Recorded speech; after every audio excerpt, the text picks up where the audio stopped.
Let's bring in Laura Berger, lawyer and public safety director with the Canadian Civil Liberties Association. Laura, hearing some of the major revelations from Mayor Watson, was this just a colossal failure to act from all levels of government? I think it's clear that there were a lot of mistakes made and a lot of junctures where different levels of government failed to appreciate exactly what was going on and the depth of the situation.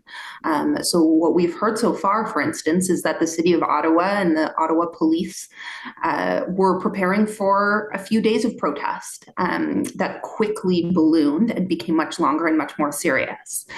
So I think there was a failure to anticipate exactly how severe the impacts of the protests could be.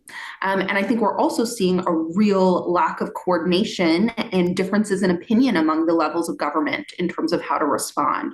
Clear frustration on the part of Mayor Jim Watson and even the Prime Minister in terms of working with the province of Ontario and trying to cooperate and find common ground there. You know, and they are using examples of Coutts, Alberta and Windsor at the border where it only took a matter of days to clear protesters out there. Right. And so that I think the examples elsewhere in the country show that more sort of coordinated or targeted policing responses are possible. We also heard Mayor Jim Watson today talk about challenges that the city faced getting tow trucks. And so he was happy when the state of emergency was declared because it meant that the city would have access to tow trucks to help clear the blockades and the disruptions. Now, I have to say that may be true, but declaring a nationwide state of emergency around a tow truck issue, that's like using a hammer to kill a mosquito.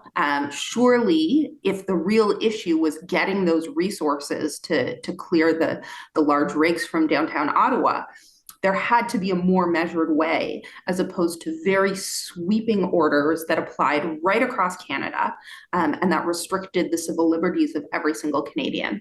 And Laura, what are you most looking forward to hearing from in this inquiry that could shed some light on the use of the Act for the very first time? I think we are really excited to hear from some of the federal witnesses. I think Minister of Public Safety, Marco Mendicino, will have a lot to say and will hopefully shed light on some of the decision-making that the federal government, the process they were going through. We're really interested to hear whether other options were considered, what efforts the federal government may have been in a position to make and why they truly felt like they had no other option but to invoke the Emergencies Act. And because we're so focused on the decision making at the federal level, I think it's really those folks who will be able to shed light on those questions.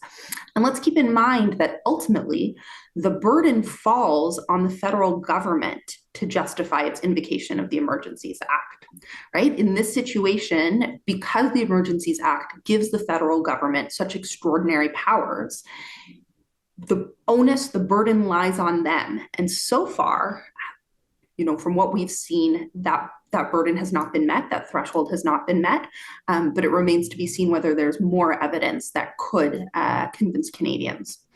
And there's many more weeks to come in this inquiry. That's Laura Berger from the Canadian Civil Liberties Association. Thank you, Laura. Oh, my pleasure. Thank you. You take care.